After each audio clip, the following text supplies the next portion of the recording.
to Center Hice Productions.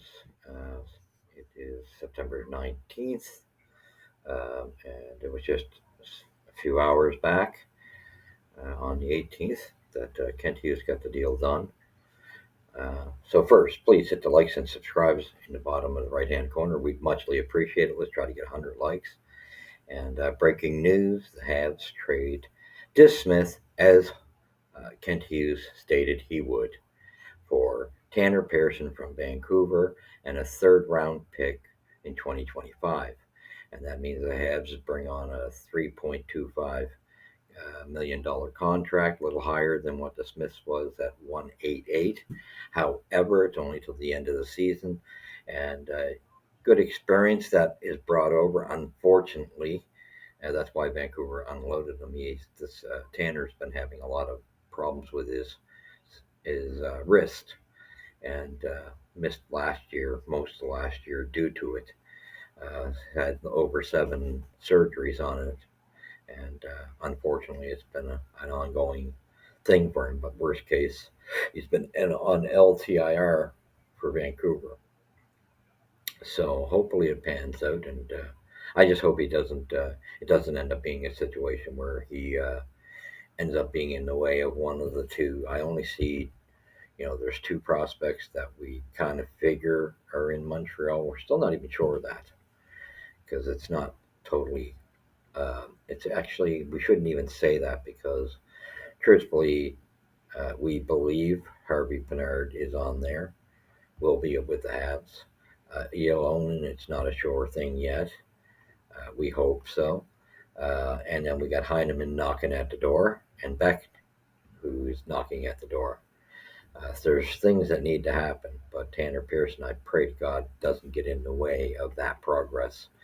And I can see what Hughes is doing. He got great return on it, on getting rid of Desmith, getting a veteran that he just has to carry till the end of the season. They can probably trade him off by trade deadline if he can up its stock.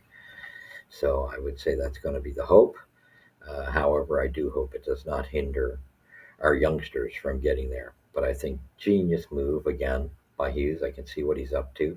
He's going to try to get even more from Monahan and this guy, although Monahan, I believe, more so than Pearson. If he's playing super well, there's always a chance of keeping him on as that veteran. But however, I do believe Montreal's purpose is going to be to unload them, both if they can up their value by trade deadline. So that's the breaking news. Just wanted to bring it out, and I wanted to get a good laugh out of it because I wanted to warn you, the followers of these channels, be careful what you're watching because we got certain podcasts that want to pump out false information, and they got all this fancy clickbait to draw you in, and then they're pouring out BS. Saying that, oh, Allen could be traded. You know what? Stop putting your personal opinion in front of the GMs. The GM made it clear to you that Desmith was on the trading block. What is so hard to understand that I think the GM who's making the trade knows who he's trading over you, a small podcast? Get over yourself. But you as the fan have to start realizing you got to watch these channels. They're putting out false information. You need to start following podcasts such as myself, such as Junkie, Marinaro, those type of channels. And there's a few more that I haven't named that have a little more integrity to them. Will stick to, and I find that's more so, with Junkie. And Knuckles is perfect because he stays clear of it.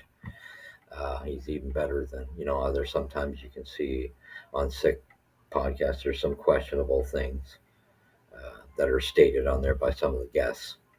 However, Tony himself is pretty good, but these other small podcasts are just putting out total fake news and drawing you in, having a debate and putting on the smiley face, and they're good talkers, and they're just feeding you a pile of malarkey. Be careful what you watch, because if you want to keep getting false information, keep watching them. If you want integral information, I suggest you go to Knuckles, Tony Marinaro, myself, uh, Junkie. One of our, these channels, they're more integral. Junkie and I kind of stick to that. We don't run with what everybody else says. So that's kind of been one of the, I think that's why we agree on a lot of things. But however, I just wanted to put that, and also I wanted to put the spin out because, these guys are also promoting specific players out of the prospect. And yes, some of these players had all right um, games. I wouldn't say it was perfect. There's nobody I seen that played in that tournament that was perfect.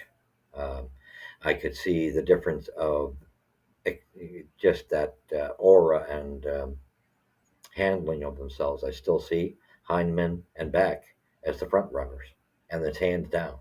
Even though they didn't get to produce as much, they don't have, there's a lot. There's not all that much compared to the NHL talent that the Montreal. So I'm actually a little concerned because I'm finding a lot of our players in this group are fairly small on the forwards, and I'm concerned about it. So I'm just hoping that anyway, the Tanner Pearson thing that doesn't block Harvey Pinard, uh, Yalone, and Hanneman and Beck.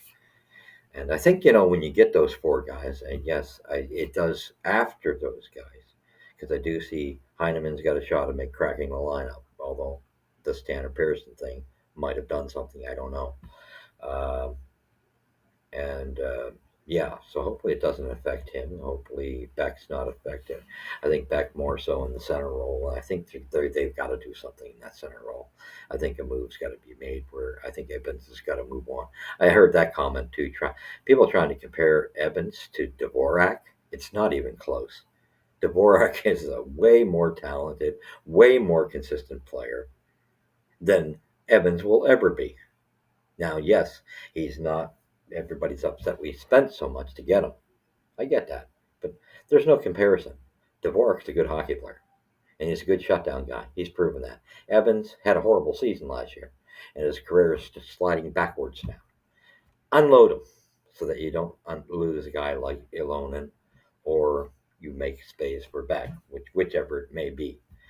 Although I would rather see Beck just size up a little more and go to Laval. That's just my person because he's not quite. He is beefing up, and he's got everything else that's needed. It's just the beef. But I do still think he can make it. Heineman, on the other hand, has it all. He has the body weight, he has the toughness, and he has all the skill set needed. I just hope that we haven't pushed that back with this Tanner Pearson thing. We won the trade. There's no doubt already to get a third round draft pick, and that's Hughes stocking up the drafts. So we won the trade with a third round pick in 2025, and just to maintain Tanner Pearson's contract till the end of the season, we can do that. And who knows if we can't get something for him at the trade deadline. So great trade again. I see what Hughes is doing, and he's doing a wonderful job. I just hope they don't, whatever they do, that someone like Tanner Pearson, he'll help us with some experience, just doesn't hinder a couple of the youngsters that are ready. So that being said, and I said sorry with the rest of that lineup, Waugh now and Mysak and Mysak and Kidney. I see them being in the conversation now. I don't see them making the team. Just from that showcase, they're not ready. There are some things in their game. Mysak says it's more about size. Kidney could use to put some weight on himself. Played well. Waugh played well. Still got a concern about the foot speed with him. Those three are now in the conversation, so you could see in the future, maybe with those three. Not this year. Not this year. No, no, no, no, no. They're not ready this season unless they do something drastic in training camp. And it would have to be a drastic because that rookie camp did not show me anything other than we got an awful lot of undersized players up front that there's no way in the world they're going to make the NHL. And Sean Farrell was terrible. His size just shows how easily he is to bump off the puck. He is not going to make his game will not translate to the NHL. He's going to be one of those. We got too many small players now as it is. I think it's going to be enough when Beck comes up. And, we are going to have Harvey Pinard. Ilonen's kind of on the borderline. Um, so then you got, like I said, Heineman's good. Beck is kind of on the smaller side, but he plays a big man's game. Um, After that, Waugh could get in down the road a year from now. He's at least got the size and the skill. He's just got to get that. Still keep working on that foot speed. And we got to stop. Our fan base has got to stop pumping guys up more than what they're doing. Yes, he had a good tournament, but he wasn't outstanding. I mean, just because a guy gets 1 or 2 goals, doesn't make it outstanding. And then, the defense is not ready. There's nobody on the defense that is able to unsuit the players up in Montreal on defense. You can't unsuit Gouli. You can't unsuit Jacky. You can't unsuit Harris. You can't unsuit Kusevich. You can't, who else is there? Unsuit even Barron, who would be at the end of that group. Barron's even still further ahead than anybody that was in that rookie prospect group right now. Right now, for this season, is what I'm saying. Those guys are fine. There's no sense. Stubel and Trudeau, as good as they are, they will be NHLers, those two. They showed good things in that regard in the future. It's just that we're so stacked on that left side, they won't make it in Montreal, but they'll be great trade bait. So you take it from there. And then I hear the dumbass comments of Harris's name. Harris's name shouldn't even be on the trade block. Yes, he's got value, but if there's anybody right now, the lowest guy on the totem pole of the guys in Montreal, up in Montreal, I'm not talking about Laval players. I'm talking about Montreal, is Barron. And Wideman, he should be, he's got to be the first one out. There's no end to some buts before even Barron. But Barron's the first guy in Montreal that if you're thinking of trading somebody, that's the guy who you would be thinking of. However, I don't think he's the guy you trade either. I think you got them down there, unfortunately, guys like Struble and Trudeau. They're great, going to be NHLers. They're going to be good ones. We're just too deep on the left side. But in that tournament, and yes, there were positives with Trudeau and Struble. And Mailloux played much better, and so did Reinbacher. But there's not one of those defensemen that is ready for the NHL. And Tournier played great offensively. He's too small, though. You're not going to be able to have that many small guys that are going to be able to take the abuse. Well, if we can get away with Lane Hudson making it a couple of years from now with his size, that's as far as we're going to go in that department. You're not going to be able to have a second guy that size. So Tournier is, maybe you can trade him. Maybe he's good, down the road. I don't know. I just think he's too small. But anyway, for that being said, there was no one on that prospect team that is ready this year, unless they do something they're holding back, and it comes up in training camp. That's the only way. But I still stand by Heineman and Beck. If there's anybody from the team other than Pinard and Ulonen that has a chance, it's going to be those two. All right, well, thank you for joining me. Remember, the puck drops here first at Center Hice. Hit the likes, hit the subscribes, tell your friends about it, and we thank you for joining us, and we'll hopefully have something new. But I just wanted to be careful with the clickbait you're watching and the false news, because they put their own opinion. Oh, Allen's going to get traded. And this is after Hughes made it very clear it's Desmith. But people know better than these certain podcasters. No better than Kent Hughes. Well, what just happened? Desmith got traded. Take care. God bless.